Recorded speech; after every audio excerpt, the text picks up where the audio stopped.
Welcome, everybody. If I can have everyone's attention, please. Testing, testing. 1, 2, 3. Is this on? Well, I wanted to welcome everyone here tonight. My name is Chris Howard. I'm founder and CEO of Softeq. Softeq, for those that haven't heard of us before, we're a 25-year-old company here based in Houston, Texas. We have offices worldwide, over 400 engineers in Europe and in Latin America. So we've been working on products for those 25 years for some of the largest names in consumer electronics and in the world. Our customers have gone from Compaq to HP to Verizon and Epson. Those are some of the ones that we've been working for. And then we've been also doing a lot of work for innovative startups. And our qualification before was well-funded startups. If they had the money, then we could do something for them. So they were leveraging the experience that we have building products for those big companies where they come to us and need to get something done, and we have the engineering and the experience to do that. And we were having to turn away a lot of startups that didn't have any money.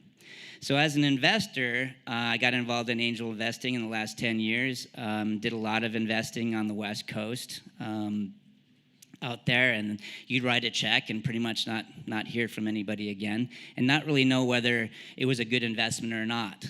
Over the years, 9 out of 10 co-founders were technical in a technical startup. Now that's flipped around. 1 out of 10 are, and they're looking for technology help. So what we're doing with the fund in the studio, where we stand up a fund and a studio that then leverages our services, so fund plus studio plus services. They come in, leverage our expertise in building products. It's an opportunity for us to learn more about the founders over a 3-month period, teach them all the standard stuff that they need to know about running a business, with the legal and accounting, et cetera. But then we understand the technology, right? And we can get under the hood, understand what they're trying to build, understand whether it's real or not, and then whether they're investable. So we de-risk the investment for a VC who maybe doesn't understand what's going on. We can tell you and validate and put the Softeq stamp of approval that this thing is actually real, it works, it's investable, and it has a solid team behind it. So that's the model that we're building here. So we have some amazing startups to show you. We do about 10 per quarter. We have a great deal flow right now. We have up to about 100 startups applying to our studio every quarter. We're doing 10 per quarter. Okay, so this is our latest batch. They've been through the studio the last 3 months. It's a 90-day program.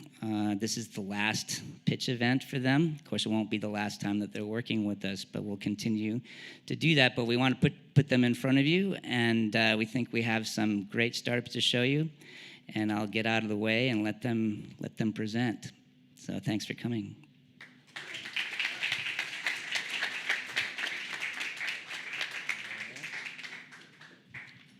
Thank you, Chris. Thanks to all of you for joining us here today. I'll get out of the way, stand over here. All right, so my name is Josiah Damry, and I am the founder and CEO of Alexander James, and we are how home designers sell artisan brands.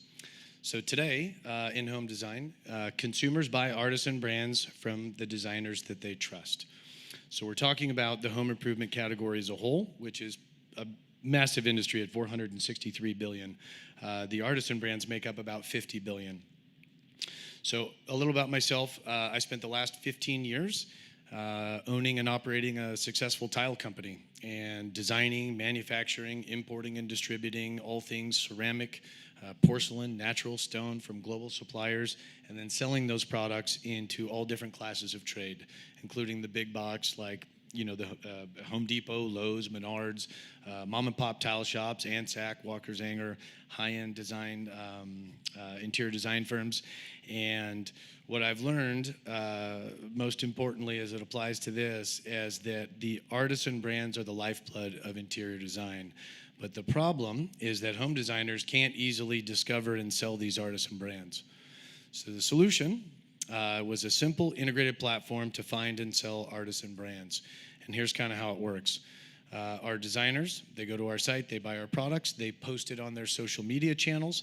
Their rabid fans are like, ooh, that's so lovely. And then they go and then they buy those products.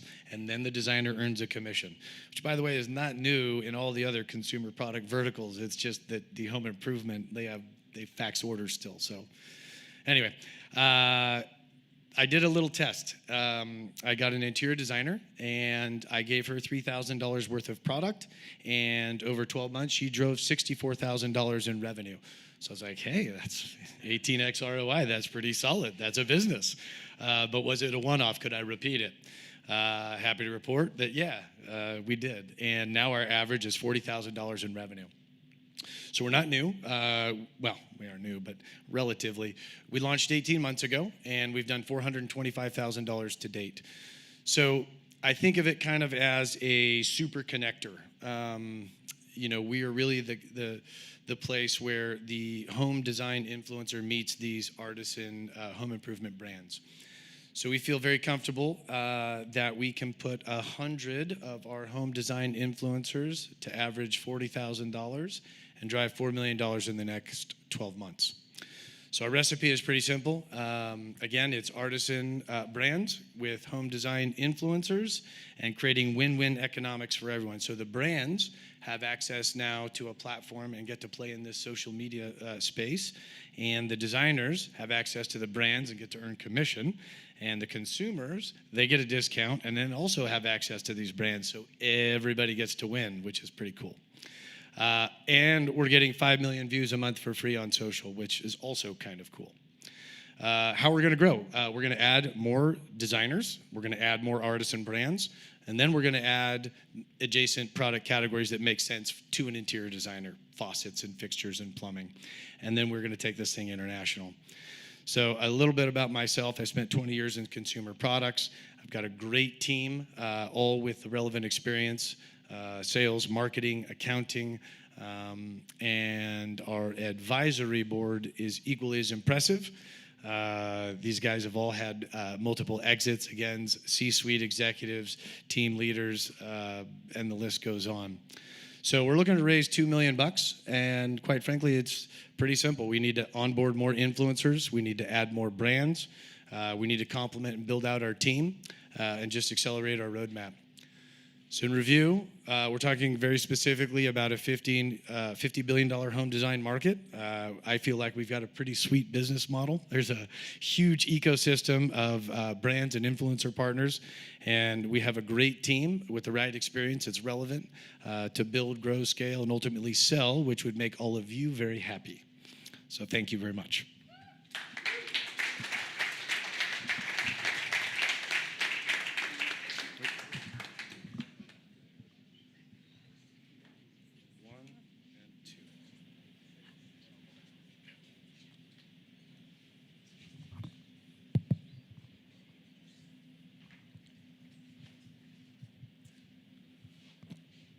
Well, good evening, everyone. Thank you for coming, and I hope you all are drinking well here today. Well, I'm Amanpreet Sethi, and with me I have Indrajit Datta, and we both are co-founders of Equipped, and what I call Equipped is our COVID baby. So Equipped is modernizing B2B transactions. As you all are aware, today businesses are more interconnected than ever before. There are trillions of dollars of transactions that's happening between them. But you know what the sad reality is? Those transactions still feel like it's 1999. It's that old. Well, every one of us has an experience of blissful interaction when it comes to buying sneakers or any other product from Amazon. And we all know underneath of it is a complex web of systems that magically working together to make the delivery happen at your doorstep. But when it comes to the businesses, many of us have suffered. The experience is terrible. We're talking about complex systems.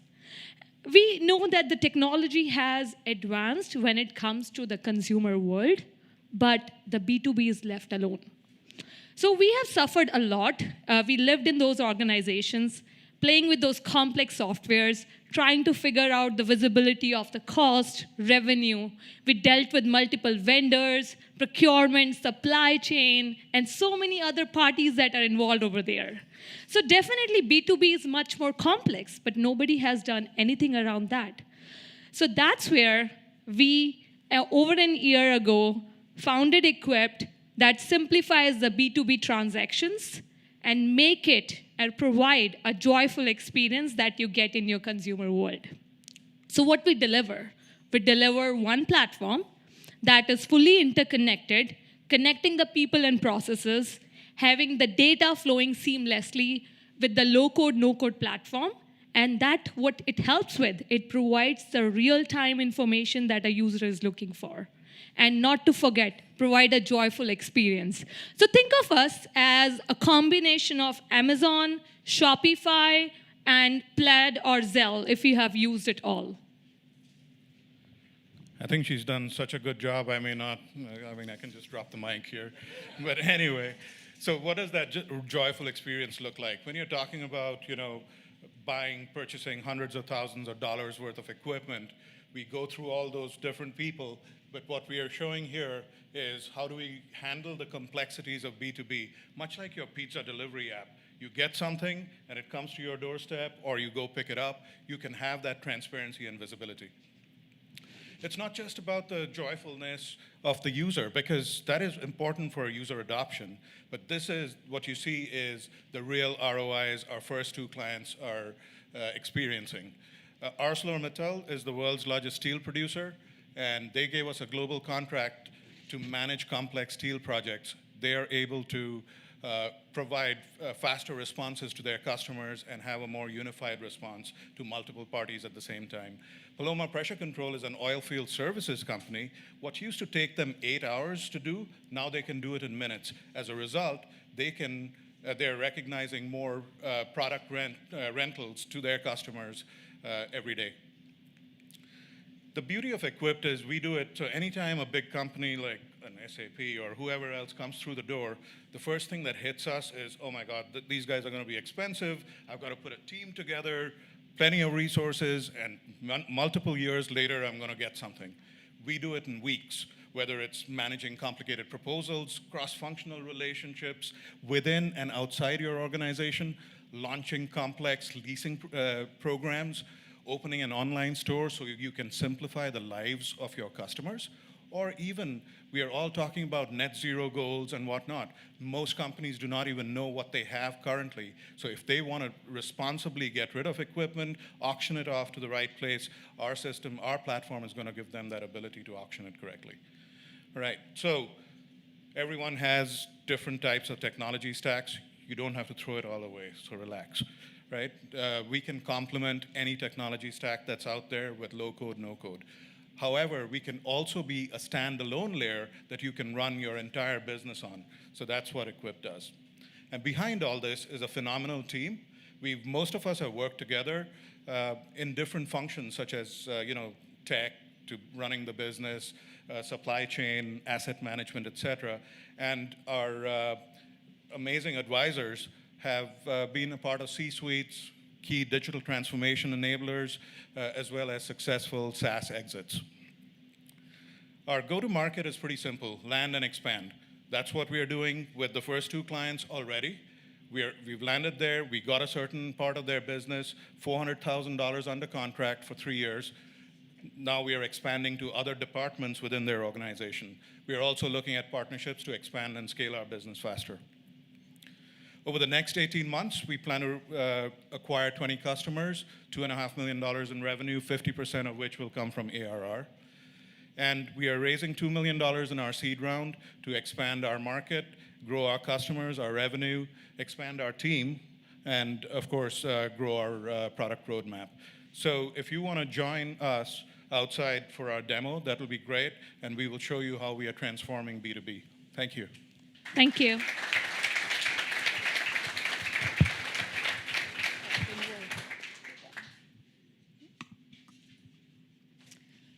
Hello, my name is Tracy Dodenhoff. I am the CEO of Medley Therapeutics, and we're going to talk a little bit about why heart failure is an epidemic and why it's personal.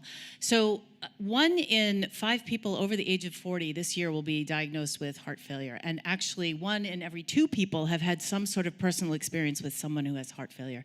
It's crazy expensive to manage. It's about $43 billion a year, projected to go to $70 billion by 2030. It's untenable. And the reason for this is about 50% of patients that go into the hospital are readmitted within 6 months. And the problem that exacerbates this is that healthcare providers are actually managing to events instead of outcomes. So I'm sure you've heard this story. Someone feels a symptom, they call the cardiologist. But the cardiologist is backed up for 3 months. So they recommend the patient goes to the ER. Once they go to the ER, they're hospitalized, and the whole thing just unravels, and it's very expensive, as we said. So lucky for us, the number 4 hospital in the world, University Health Network out of Toronto, Canada, has 2 visionaries. Dr. Joseph Cafazzo, who's in the back of the room, is a biomedical engineer with experience in ergonomics and human factors, and Dr. Heather Ross, who is a world-renowned cardiologist. They both said, this is ridiculous. Why don't we have a platform to proactively manage heart failure remotely?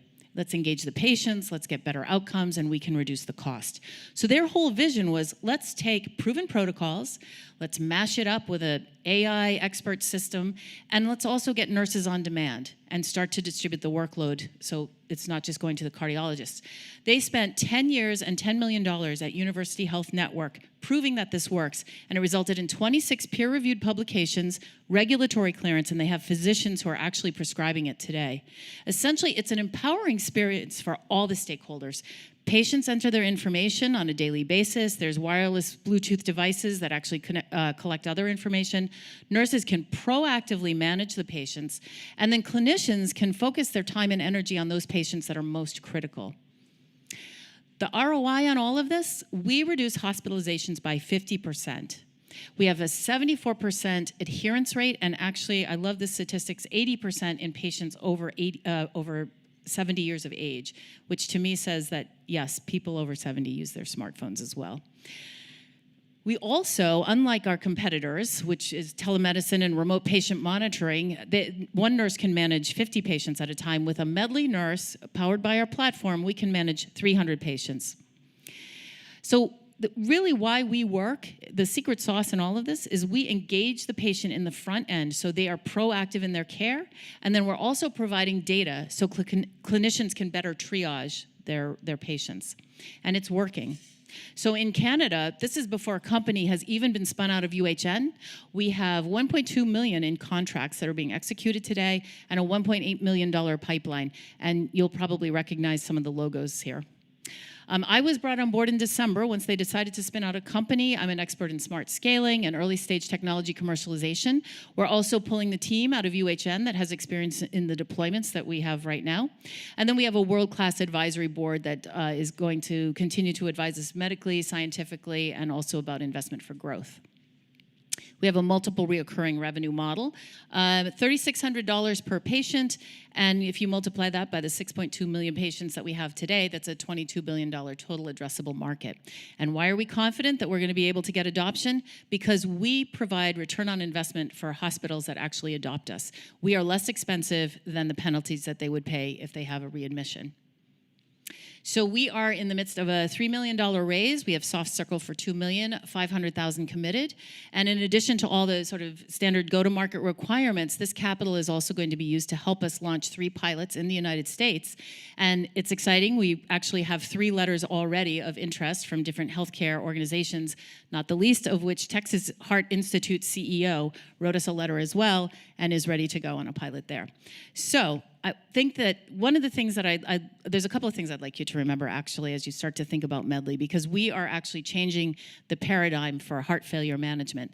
We're the only proactive management solution in this $43 billion market. We're proven to reduce hospitalizations by 50%. We have a robust pipeline, and we have a strong team with experience to scale.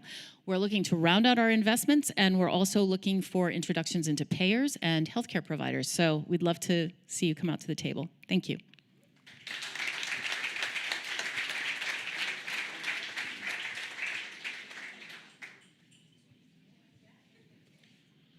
Thank you, everyone, for being here today. I'd like to thank Softeq again for giving us such a fantastic venue. My name is John Oslowski. I'm CEO and co-founder of IOTSymphony, and we deliver ROI from enterprise IoT. And we do this fundamentally by transforming IoT data into automated actions for the enterprise. The fact of the matter is, businesses around the world are adopting IoT for the promise of what it can deliver. And they're spending billions of dollars on software in order to realize this promise. However, that promise is not being realized.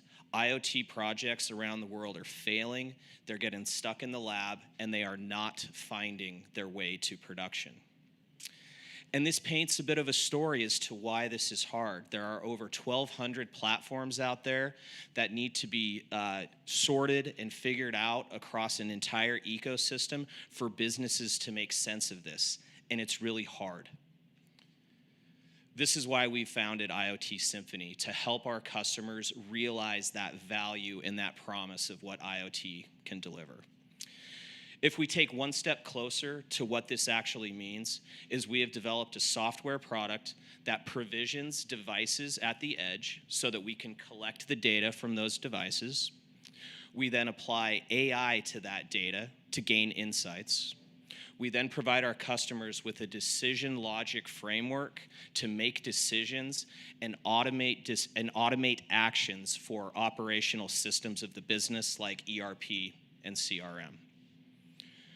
Our near-term go-to-market function is very simple and very focused. We're focusing on two verticals, telco and energy, and we're partnering with two very established companies that are introducing us to opportunities in these verticals as we speak. I'd like to tell you about one use case that demonstrates the value proposition of our software. There is a very large tier 1 telecommunications company that wants to predict failure of Wi-Fi routers so that they can proactively resolve our internet problems before we even know a problem exists.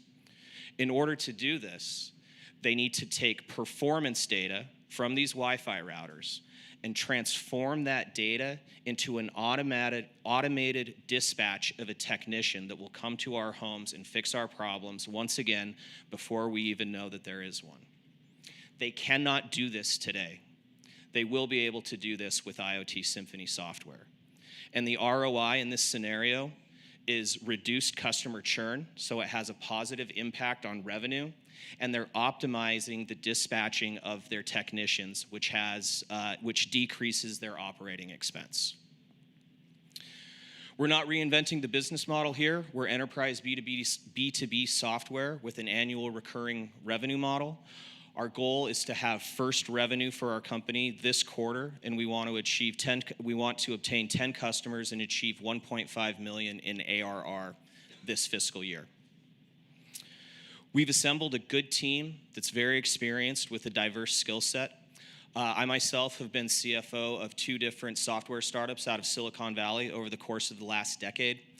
The other profiles of individuals on my team include careers spent in enterprise software sales, network operations, software development, and we have deep expertise in AI and decision science. We know there's a market here, billions of dollars being spent on software with limited ROI. We've created an intuitive software product that provides our users with a holistic view of an entire IoT ecosystem, and we have assembled a team to execute on this vision.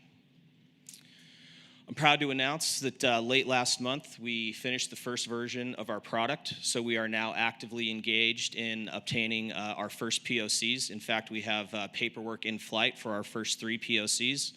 I already mentioned our goal is to achieve first revenue this quarter. We're currently raising a $3 million round. I would like to put this money to work where a third will go to our go-to-market motions, a third will go to continue product development and engineering, and a third will go to G&A and customer support to support those activities.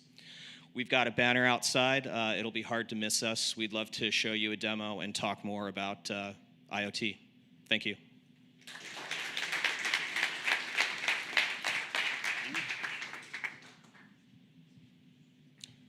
Hi, I'm Mark Friedel.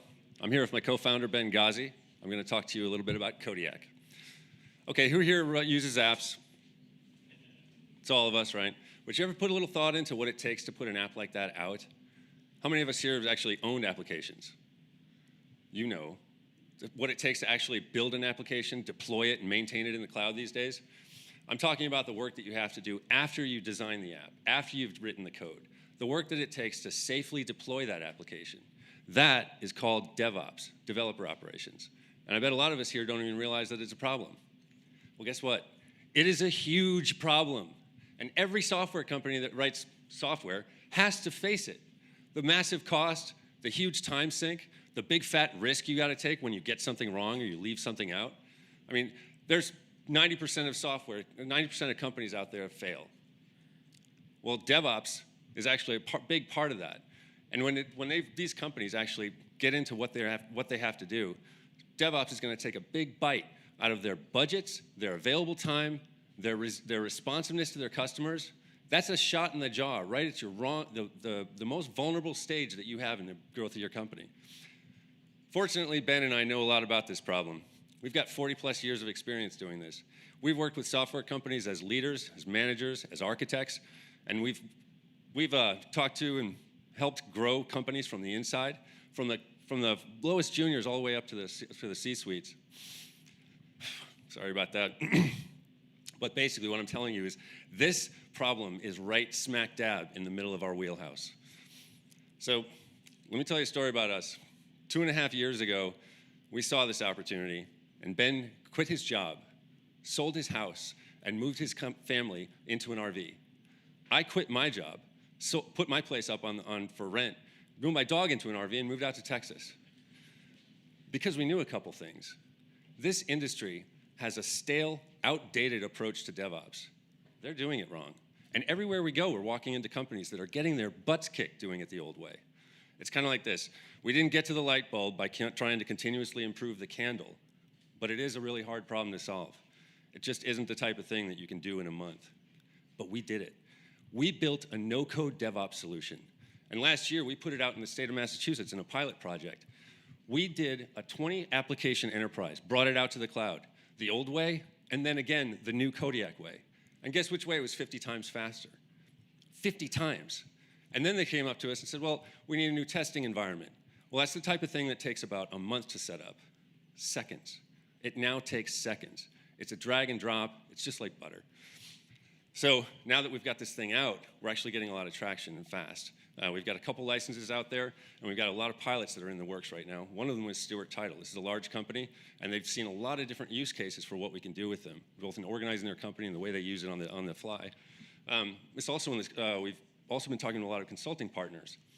There's software consultants out there right now with our target market in advisory positions, and we're going out there and we're putting Codiac right in their back pockets. They see the value, and they are psyched about it. So we've got a team. It's like these guys have leadership experience, all in spades, but the real big point here is that every single one of these people on these teams has grown and developed software startups, and they've exited them too. You see showing right out prominently is the Softeq folks. Softeq, and I have to say this right now, that group has been absolutely instrumental for us. I've said it, Ben has said it, everybody that knows us has said it. This company is not the same company we were when we first came in. So let's get this thing going. We're looking for $2 million right now, and we invite you all to become part of it. We're gonna round out our feature set, we're gonna jack up our marketing campaigns, and we're gonna turn up the volume on our go-to-market strategy. And that involves both DIY users and those consulting partners that we were talking about. It's a big market, it's a big thing. We're talking about software firms. That's global distribution here. But the fact is, Ben and I needed this solved. We're software people. And so it really shouldn't be any surprise that we're getting all this fast traction and everything, because the fact is, everybody out there, just like Ben and me, need this problem solved. Thank you.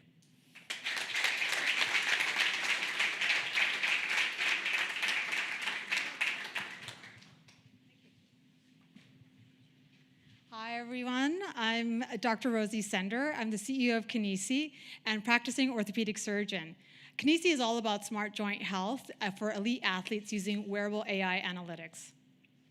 So we are the right team to do this because we know needs and we know data.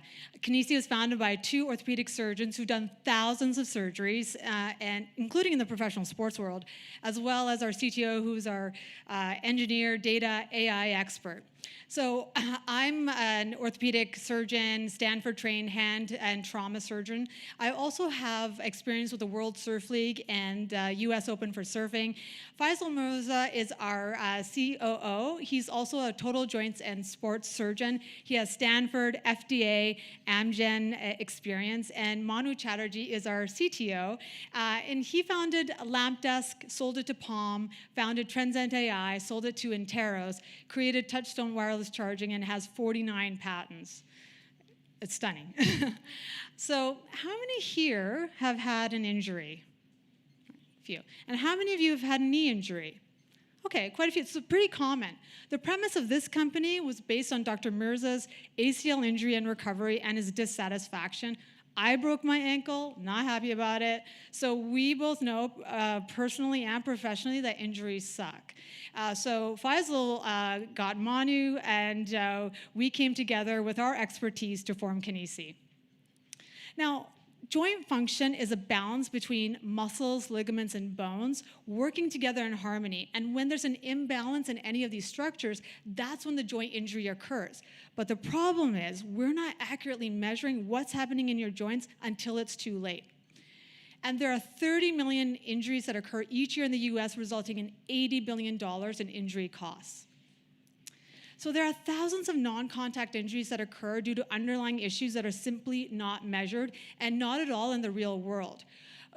Our current way of measuring joint function is just not good enough. It's outdated. So for example, in the clinic, I'm using physical exam maneuvers, plastic goniometers, my eyeballs, or the labs, we're using expensive, bulky equipment, and it's not accessible to everyone. And also, we have an incomplete picture. We capture the injury when it happens, but not any of the events that surround the injury. So then you may ask, well, then how does a trainer or doctor know when an athlete is truly ready to get back out on the field after an injury? How does a trainer or coach know how to help an athlete achieve better performance? How do you avoid an injury or make sure your rehab is complete if it's not quantitatively measured? Well, we need objective precision measurement. So we want to change the way we manage injuries today, and we want to have a new way of avoiding injuries using wearable AI analytics.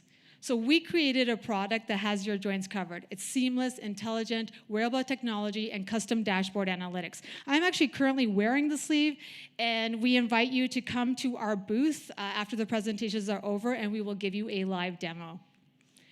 It's one integrated solution. Our sensor sleeve picks up over 50 dimensions of joint motion and joint health data in real time, and it's wireless. We use machine learning and then custom web dashboard analytics.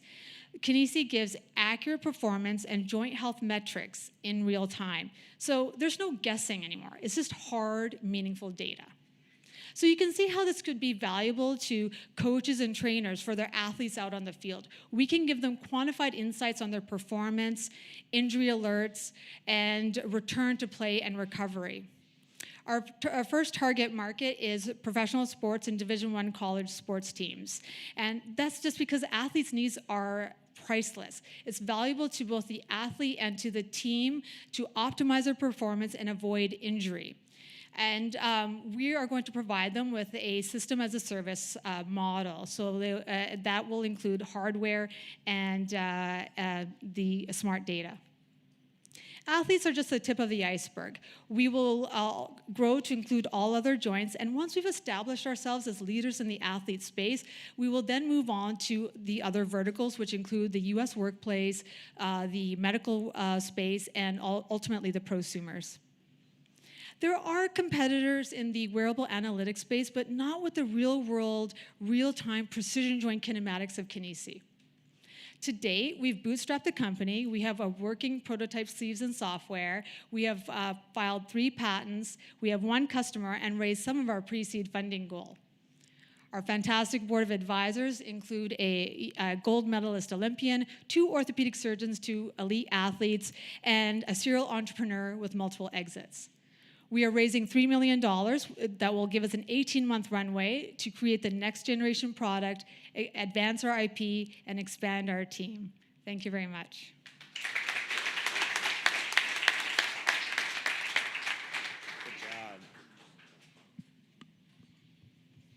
Hey everybody, I can do this in 4 minutes, I promise. So this is Vela. My name is Luke. With Justin over here, everyone look at Justin, make him uncomfortable. Our third amigo is Victor, who's not here with us, but is our chief product officer and actually the original inventor/designer of the bike. Justin and I haven't built this thing in our garage like Steve Wozniak, but we have spent 10 years each in finance in New York City. And one of the things we realized was the smartest thing that we can do is have the smartest people we know in the same room with us, and that's what we've done in assembling our team. We have 17 employees across Asia, South America, United States, and then we have a world-class advisory group from Facebook, Peloton, Lime, and cheesy joke, most importantly, Softeq. So if you haven't heard it yet, I'll say it with a smile on my face. We're officially in the era of the e-bike. It says it on the slide, but I was gonna ask how many people know what the top-selling electric vehicle in the United States was last year? An e-bike. Over the next 10 years, the top-selling electric vehicle in the United States will be an e-bike. The market is massive. The market is growing. The market is untapped. 94% of Americans know how to ride a bike. 2% have ever tried an e-bike. So who are we? What have we done? Why am I telling you facts? We have over 3,500 Velas on the road today. The majority of these are in South America, and our full focus is on bringing it to the United States. A little bit of traction, touching on the 3,500. In the United States, that equates to 260 unique orders. The smartest thing that we've been able to do is to fully leverage South America as an efficient test market. And we have over $3 million in sales down there. Touching on supply chain quickly, we have 2 unique product lines set to produce, in production actually, for 2,000 bikes to be delivered this year. On top of that, these production lines have the capacity for 10,000 bikes a month by 4Q of this year. The most important thing I'll tell you is this: we are not a hardware company. Through our app experience, we're a fully connected electric bike. I'm excited to announce today that we have signed 2 beta markets to deploy our fast charging stations in Nantucket and in Brooklyn, New York. Diving into the app quickly, the app is what provides our riders with the peace of mind they need to buy an e-bike. When you're not riding the bike, the app is your key to lock and unlock it. While you're riding, our app is your mobile dashboard. The number one question that we get asked is, I thought you said this was an e-bike. Which one's the electric one? And that really ties into our brand ethos and our design ethos in being a really tech-hidden, approachable product. Yes, our bike is fast. Yes, our bike goes 40 miles in range, but it's also customizable. That's my favorite part. We have 2 styles, 5 colors, and with over 100 accessories, everyone has the opportunity to have their own unique Vela. The most important question that we get asked from an investor standpoint is what makes us unique? The e-bike market today is male-dominated. What makes us unique is the fact that 62% of our riders are female. That goes into show what kind of a product that people who are new to the market are looking for. Our sales strategy is simple: DTC via our website with monthly subscription packages layered in, and then we're really leaning into fleet sales with hotels, resorts, and communities to get more eyeballs on our bike and to build our brand as our moat. As I mentioned, we have 2,000 units set for delivery this year. That equates to $3.5 million in revenues, of which we will fully reinvest into production for next year, alongside our current seed round. We have a lead investor we're closing out this spring.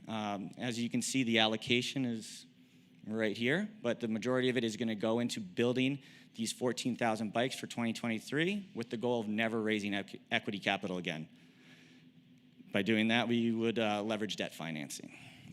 So, to summarize super quickly, why us? We have a beautiful product. It's a best-in-class product.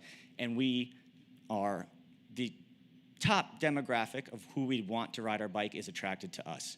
Our brand is something that's growing, and we're going to leverage through these fleet sales that we're going to be able to use to protect us going forward, and we have the traction and the team to get us there. So Justin and I will be outside. We have a bike. Come see it. Ask me if it's electric, and enjoy happy hour. Thank you. Thank you, Luke. My name's Joel Carter. I am CMO for Softeq, a subject matter expert here in the Venture Studio, and also a managing partner in the Venture Fund. So let's give our startups a big round of applause.